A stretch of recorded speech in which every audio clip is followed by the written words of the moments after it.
Today, we're going to teach you, if you are interested in learning how to sell on Amazon FBA. If you are new at this, if you're a beginner in this is the video for you. You're going to get straight up content from people selling on Amazon, people who failed a lot and people who have also grown a lot of wealth doing it. Hey everybody, this is Seth Kniep, Kniep'n Real. Welcome back to the Just One Dime channel. It is my honor and privilege to have Dan Rodgers on today's channel. Dan, thank you so much for being here today. Yes, thank you, Seth, for having me on. I'm excited to ask you a couple really difficult questions, but I think it's going to reveal a lot to do with Just One Dime, with AFM, FBA mastery, and exactly what's happening under the hood there. So I think a lot of people are going to learn from this and excited to get going. Awesome. And guys, Dan is just going to ask me questions like what we put together. What do we think are the most important questions you would ask that we can answer? And we'll jump straight to it now. So can you explain briefly exactly how FBA works? FBA stands for Fulfilled by Amazon. If you ever gone to Amazon to buy a product and you purchase it, most of the time, specifically if you have a Prime membership and it's Amazon Prime, that means Amazon shipped the product to you, even though a third-party seller, like myself, like Dan, like you want to be someday, built the product. So what it means is you find a product that has a great opportunity to sell, make a lot of money. You get a manufacturer to build it for you. You have them ship it to Amazon's fulfillment center. Amazon's funny about this. They don't like calling it a warehouse. It's a fulfillment center.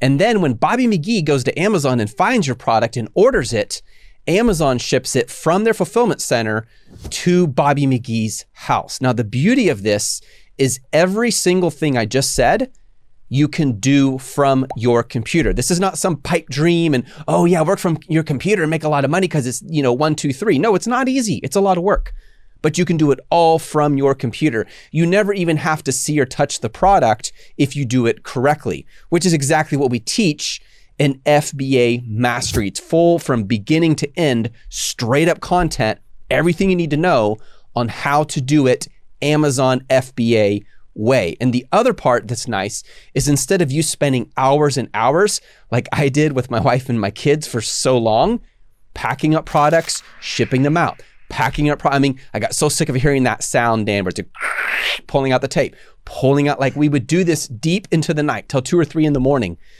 When I discovered FBA, I was like, okay, this is so much better. Instead of me focusing on fulfilling orders, I can now take that extra time and find other products to sell on Amazon and then grow and scale my business to grow my income that gives me margin to do the things I love with the people I love.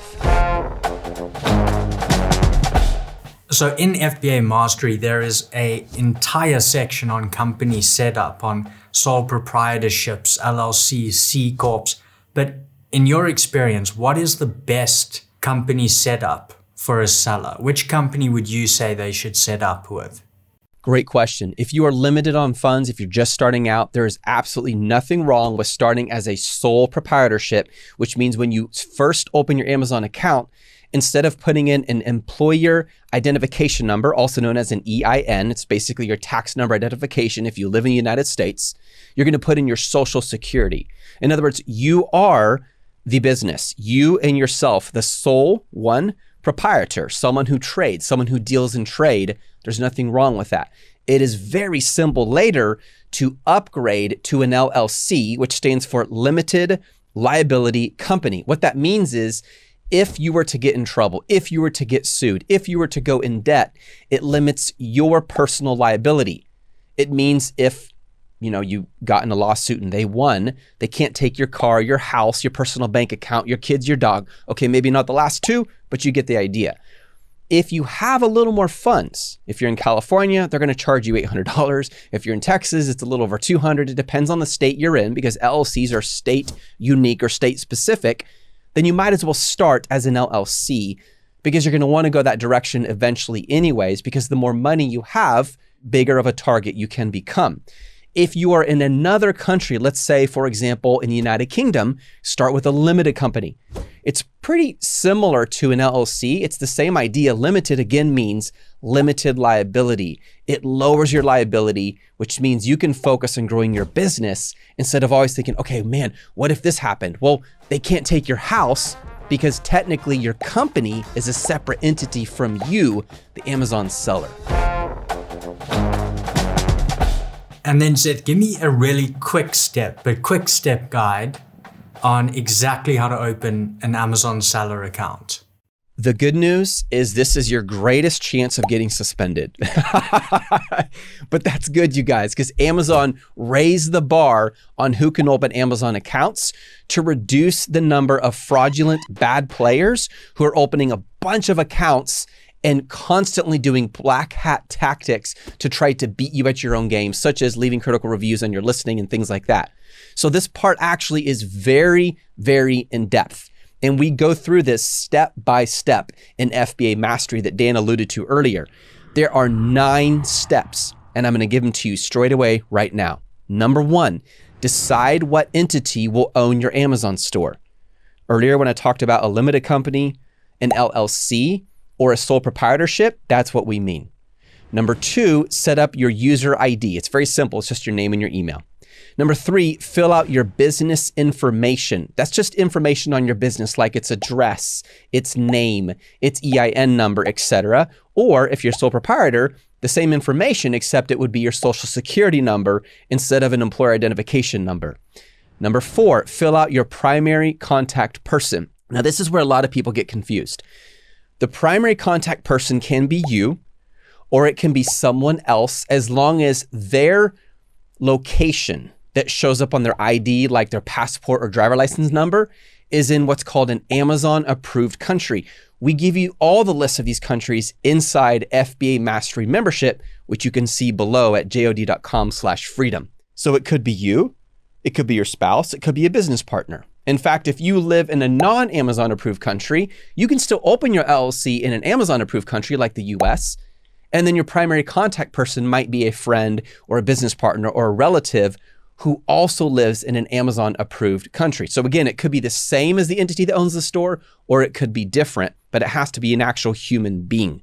Number 5, select your preferred marketplace. Now, we always recommend you start in the US versus starting in Europe or Guatemala or the Netherlands, or there's a lot of places now you can sell on Amazon. And the reason for that is because we Americans are so consumer driven and we like to buy things. Yes, there's a little more competition here, but there's also more opportunity. People here are a little less picky about, oh, well, I'm going to wait 2 weeks and then decide. They're a little more impulsive, which helps you. It means you can grow your business faster. And we go very in-depth in FBA Mastery on the pros and cons of starting in the US versus Europe, for example. So you're going to select which marketplace you want to start with. Number 6, you're going to fill out your billing information. Now, this typically includes 2 parts. Part number 1 is your bank information, your routing number, your checking number, the name of you and the business on the bank account. We recommend a business bank account attached to your LLC if you opened a company that is the entity that owns the Amazon store. The other part to this is either a debit or a credit card. This is so that Amazon can bill you if you have, let's say, a professional seller account. It's $39.99 a month, and that's something that they would bill. Or let's say your PPC was over what you made, they have another option to bill you. The purpose of the bank account information is the good part. This is so they can pay you. So every 2 weeks, that money is automatically deposited into your bank account. Little tip here to reduce the chances of your account getting suspended before you sell a single thing is make sure your billing information, it either must match the primary contact person or it must match the business or whatever entity it is, whether it's you or a business that owns the Amazon store. And I mean down to the detail. If your middle initial is L with a period, you need to make sure it says that on your passport or your driver license, on your bank account, etc. Make sure it all matches. Number 7, you're going to set up your Amazon store. This is the easiest part. You name your store, preferably it's going to be the same as the brand that you want to sell your products under, and you click on to the next step. Number 8, you're going to verify your primary contact identity. Now, remember I said your primary contact could be the entity, it could be you if you are the owner of the Amazon store, or it could be someone else that you're partnering with. That's fine. But on this step, number 8, this is where you're going to take a picture of and submit the document that proves their identity. So it could be a passport, it could be a driver license, or whatever identity you use in the country that you live in. Last but not least is number 9, is provide additional documents if requested by Amazon. Now, a lot of people, Dan, they freak out about this part because they think, wait a minute. So Amazon just asked me for my utility bill, but my LLC, it's not like I have an office that's billed. I mean, I'm living at home selling. And there's a very easy solution to this. Let's say you live in Austin, Texas, like I do. Your LLC's address should be a PO box. I wouldn't make it your personal address because Amazon will show that information under seller identity and their effort for transparency, which a lot of people freaked out about. It's not an issue. Just make sure it's like a PO box. Once you have that PO box, call your utility company and change the billing name, not the service address, but the billing name to the name of your company and the address of your company. So all the mail goes there. Boom. Now you have a utility bill to prove that your company and you are actual living identities here on this planet in the world. And then how should someone create their brand strategy? So this is where it really gets fun. Instead of, all the verification and documents, at this point, they can really start thinking more about their branding if they haven't already. But how would you go about creating brand strategy? What would you recommend to someone? Yeah, this is such a great question, Dan, because this is the difference between I'm selling a product on Amazon versus I have a brand and I want a brand that people fall in love with. One of the fastest ways to do this is come up with the story of your brand. Now, people overthink this. It's very simple. Let me give you an example. I love Spats shoes. Spats are black and white. They were popular in the late 30s and into the early to mid 40s. A lot of people came out with tap dancing shoes that had the Spats style.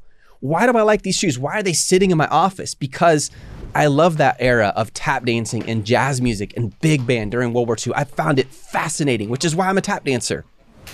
I just gave you the story. I gave you the emotional attachment to this that I identify with, which technically I received from my grandparents and great-grandparents. That's a story. So once you understand people's emotional attraction to the reason for the product, not the product itself, like right here, this is a tea dispenser. But it's the experience it gives me that gives me a story. The fact that I can sip tea while I'm talking to my brother Dan, doing a video for you. That's a story. That's emotional. That's more than just, well, here's the centimeters and the kilograms and the metrics. This is the part that causes people to buy because people always do this. They buy emotionally, then they justify their purchase decision with logic. They're like, I want that. And then they go through in their mind, yeah, it's a good price and it's a good deal and I won't get it next year and I just got a raise. And so therefore I am willing to part with this money to fulfill that emotional need. That is how you start your brand strategy. You understand the solution your product provides, turn that into a story your customer can relate to, and that's what you feature on your Amazon listing. Yeah, 100% agree, Seth. Actually, just as you were speaking there, I was thinking about there is a coin that I gifted to Seth, who loves pirates, by the way, if you weren't aware by his background. But there's this coin that I gave Seth, which is an old Spanish, I think it's called a real, but you can correct my pronunciation. And yeah, the coin itself's not what's valuable, but the story behind the coin. And it's written out on this like certificate of authentication. That's what made it interesting. That's what gave it value. Where's it been? What it went through? What happened? That's what was more important. And in the same way, that's why people will spend so much more on certain brands, even though they know it's pretty much made in the same factory as, the generic or no-name brand. It's about the story. It's about identifying with that thing. And sure, as you begin, that's not a big deal. No one knows what your brand represents yet. But one day it could grow. And in fact, it might grow because of your brand story. So it is important, especially as Amazon starts adding these features, like you said, in A+ content. You can now use video on your listings. Most brands also have a social media presence. With all of that, you have to have some type of story behind that brand. So I hope that's in some way related or representative, but I just thought of it as you were explaining that. 100% agree with you. You're exactly right. From one point of view, it's just metal. But if you understand the history, it means the world to me. Thank you, by the way. My pleasure. And I hope you're okay with me sharing that. Next piece of this is, okay, I've got my branding, I got my logo, I got my strategy. Now, should a new seller at that point trademark their brand name? When is best to do that, and what's the best process behind that? I know you've mentioned IP Accelerator, but basically, do I need a trademark? How should I do that? You don't have to right away.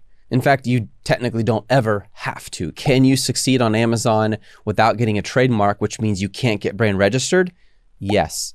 Do you want to increase the chances of selling and succeeding on Amazon? Yeah, then why not?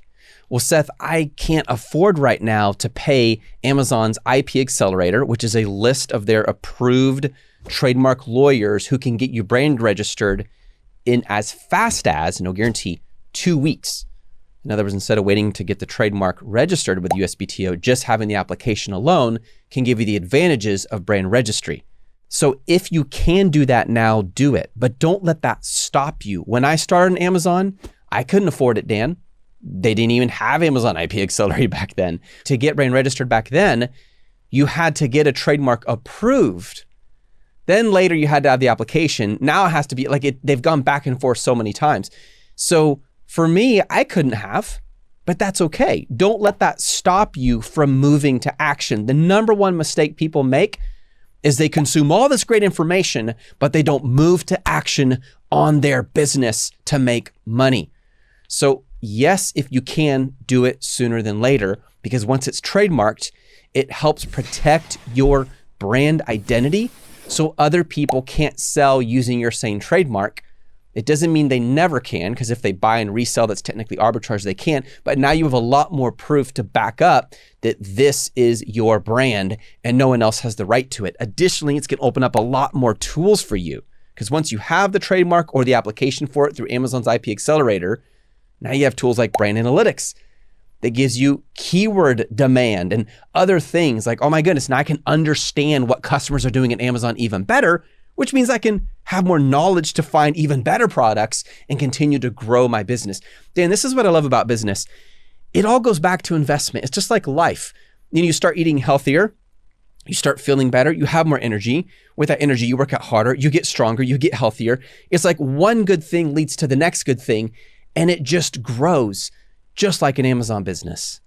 One thing I wanted to add to this is, even if you're not trademarking, as Seth said, plan to trademark. Do your brand as if you're trademarking it. That's what's important. You might do your trademark in 2 years, but do it now. Choose that name as though you're about to trademark it. That way you're going to ensure this name on all your physical products does not conflict with other names in the same industry. So that's a real key here. And then at whatever time you can choose to go ahead with the trademark, but it definitely does add value. And then you touched on brand registry here, Seth, and IP Accelerator. But basically, should a seller get brand registered, and what's the best process for that? Yes, they absolutely should. The best process is if you go to Amazon's IP Accelerator. You can search on Amazon, you can just Google it. It's a list of approved trademark lawyers. You pay them a fee. The fee is very competitive compared to other trademark lawyers who are outside of Amazon's approved system. And once that trademark lawyer has applied for your trademark through USPTO.gov, that's the United States Patent Trademark Office, they just need the application, that's it. Because it'll take 6 to 18 months to even get the trademark approved on USPTO. Once the application is in, then they will apply for brand registry for you. You follow through a few admin steps. It's all over your email. And now you're brand registered. What's the advantage? You have more tools that gives you more data so that you can reach more customers and find and sell better products and optimize your listings in a way that you couldn't otherwise. I'll just give one simple example. There's something called A+ content. This is really incredible. It allows you to pick from a selection of these templates to really customize the look of your listing on Amazon so that when shoppers see it, they're much more likely to buy. It builds up what's called the stickiness of your Amazon listing. In other words, shoppers are less likely to have a high bounce rate where they just go to the listing and then they leave. Like, wait a minute, this is unique. This is cool. This looks really professional. And they continue to scroll. And the longer they stay on the listing, the more likely they are to hit that buy box button. How do I find a high demand, low barrier to entry, high differentiation potential product? I love the way you ask the question. It's awesome because it shows we have like robust criteria for doing this, which is so key. Once you have a product idea, for a simple example, let's just say it's a tea dispenser. You're going to look at the top 10 competitors. Well, how do I know who those top 10 competitors are? The ones that are selling the most, the ones that are ranking organically on the first page of search results. And by the way, if any of this confuses you, click on the link below where you can actually meet. You can set up a meeting with one of our staff to walk you through your business plan and see if our training is a good fit for you, if you'd like us to come alongside and help you with that. Once you find those top 10 competitors, ask a very simple question. Do at least 3 of them do $5,000 revenue per month each or more? If they do, that's a strong indicator of demand.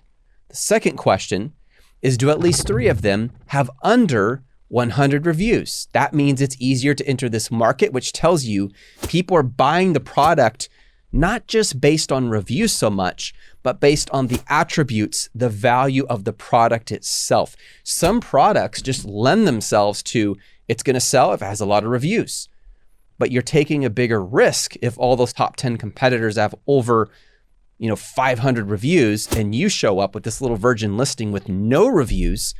It's going to be harder to persuade them to buy your product, which means you'll spend more money on PPC promoting the product before it starts to rank organically on its own, which makes it more difficult to break into the market. The third thing you're going to do is you're going to make sure that product is differentiated. In other words, a simple question to ask is, why would I buy your product instead of a competitor's?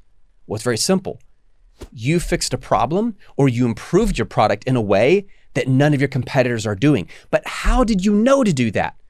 You read the critical reviews. You found out real data from what customers are complaining about or wishing that would be better. Could you please add an accessory? Could you please, make this thicker? Could you make it heavier? Could you change the design? Whatever it is a plethora of priceless market data. 2 more things. Make sure that product is selling for at least $30 or more as a general rule. Why? Because you will be more profitable. And last and not least, go for a minimum 40% profit margin before PPC. In other words, your landed cost, the cost for having this built, having it shipped, paying customs, the referral fee, Amazon's FBA fulfillment fee, all of that. Once it's all paid and you have your sale, let's just say it was $100, did you at least get $40? You spent $60 in landed costs, you have $40 now, which gives you margin to also spend money advertising that product. And now I have this product. It's a great idea. It's high potential. How do I launch it? How do I do this specifically with PPC? This is like a really confusing area. And it's also because you can do it differently, depending on, your product type or just what you find works best for you in terms of ads. But in general, how should someone launch that new product with PPC? Yeah, this is such a great question. I am barely going to graze the surface of it because, as Dan said, there's multiple strategies, different ways you can do this. There's a lot behind this. In FBA Mastery, we teach multiple ways to do this. We share a screen, we show screenshots, we show you exactly where to click to set this up so you can measure the effectiveness of your PPC. First, PPC stands for pay-per-click. It is Amazon's built-in advertising platform so that you can Spend money, pay for your product to be artificially promoted to the first or second or third page of search results when someone searches a keyword that is relevant to your product. The key is you have to spend money on PPC in order for people to see it. And the goal is once they start seeing it artificially and buying it, your product starts to rank on its own, and then you can spend less and less money on PPC, and that's where you start making money because your profits go up as your advertising spend goes down. In order to set this up, you're gonna have an option for an automatic campaign, and you're gonna have an option for a manual campaign. In your manual campaign, you're gonna put your medium to highly relevant keywords into the campaign. Also make sure those same keywords are in your listing. The more they match, the more often your product listing will show up when a shopper searches for one of those keywords. For broad match keywords, and we're talking like broad means, I put in, let's say, black tea dispenser. If a shopper searches green tea dispenser or large tea dispenser or special tea dispenser or whatever, handy portable tea dispenser, your listing may show up. In other words, it's broad match. It means it doesn't have to be directly the exact same keyword. Take those broad match and make sure they are longer tail keywords, 3 or 4 or 5 or more keywords in that phrase. What that will do is it will allow you to find other keywords that shoppers are searching that perhaps now like, oh my goodness, I notice a lot of people when they search black, they buy this thing. Maybe my first picture should feature the black more prominently because they really want the black. Or maybe it's this Victorian style handle. In other words, it's going to give you data to optimize your listing to increase your sales. Now we could go into phrase match, we could go into exact match, we could go into automatic campaigns. If you want the full scoop, JOD.com/freedom, or just click the link below and you can set up a meeting with our team member and they can look at your plan and see whether or not we're a good fit to help you. Awesome, Seth. I think that's a good synopsis of it. There's just so much there. So I think you kept it nice and concise. Basically, you're running these ads for visibility because you don't have the visibility yet. You're not ranking on these keywords. But by running it in a sponsored fashion or artificial fashion with PPC, you're able to raise that organic ranking and then come back off the ad spend and become profitable. But I think you explained that well. And then you often talk about investing back into your business. And I think this is a critical thing for sellers to think about because often people think, oh, well, how quickly will I be profitable? How quickly can I be taking this amount out of the business? And I think it's quite important people view it a bit differently. And this is why sometimes I advocate people don't just, quit everything and to do this because you're going to put so much pressure on the business right at the beginning. Can you talk a bit about that, about why it's important to invest back into the business and what you mean by that kind of saying and ethos? Absolutely. I did not leave Apple at that time, the richest, most profitable company on the planet. I worked for them for years. I did not leave my full-time job there as a manager of an IT support team until I was making double my profits on Amazon compared to what Apple paid me. Why? Even though it sounds romantic and brave and awesome, and I get that feeling to just leave your regular job and just go all in, that's awesome. But if you are depending on that job to pay your bills, to pay your mortgage, to pay your rent, to get food on the table, to provide for those who depend on you, then be smart about it. Don't let emotion lead logic. In this situation, logic must come first. Be smart. Plan yourself for success, not failure. So what I mean by investing back into your business is as you make profits, the sooner you put them right back into the business and you don't take any of it. But Seth, that Ferrari, it looks so nice. No, it doesn't matter. Yeah, but I could buy something really or go to dinner a couple extra times this week. Now, don't do that. Put the money back into your business. What it will do is it will cause your business to grow faster. And as it grows faster, you get more profits, and eventually it begins to take on a life of its own. And all of a sudden, the income starts to become more passive. I have listings from 2014. Some of these listings I hardly have to touch, Dan. The new listings I have to spend a lot more time on. Why is that? Well, the longer it's been going, the more history it develops, the more credibility it has, the more reviews it has, the less return on energy, the less time I have to spend investing back into it, the more that income becomes passive. So that's why you want to invest back in your business. And then someday, when your business is strong enough to stand on its own 2 feet, then now you're like, okay, I could take, $4,000 a month profit for my business to live on and still have plenty more to keep growing the business. In fact, the cool thing now is instead of working my full-time job, I can spend more time on my business and grow it faster. And the faster it grows, the more successful I'm going to be and the more margin it creates. So I can do things that I love with the people I love, which is the whole reason I started selling on Amazon in the first place. In case you're thinking at this point, man, this is so much. It's so overwhelming. There's so much to do. Can I encourage you with this? Listen to Crystal's story, who did over 500,000 in the last 12 months. And when she recorded this was months ago. She's doing more now. Today, she no longer works for her boss. She fired her boss. She's doing this full time with her business partner. I didn't even know Amazon was a thing. I didn't know people could make so much money off of Amazon. I didn't know that was a thing. So yeah, I'm really grateful for that, Seth. Thank you so much. You really did, change my life, change my family's life. I'm really grateful for you. I'm really grateful for this course that really helped me out. I also want to thank everybody, everybody in the community. If you guys do join, there's a community there that if you have any questions are there to help you guys out each time you guys, need help. But yeah, I took another courses before. This one is, my favorite just because, they have your back. I'm going to leave you guys off with this. There's two sides to this. You can either continue purchasing on Amazon like you're doing right now, or be on the other side with us making money on Amazon. I hope that motivated you a ton. Guys, I hope you've enjoyed this a massive amount. And I want to say thank you, Dan, for asking these great questions.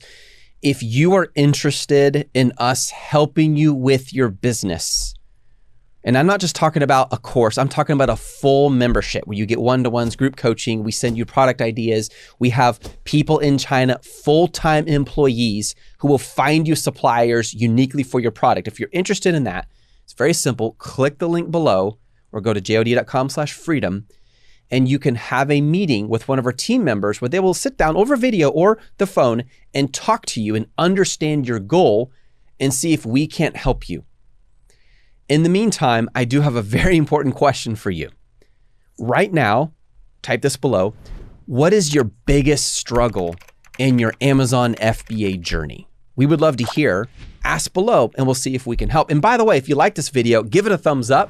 Thank you again, Dan Rodgers, for being on this event. And if you want to subscribe to Dan's channel, that link is also below. You are going to get a ridiculous amount of free, awesome content on his channel as well. You guys have an awesome day.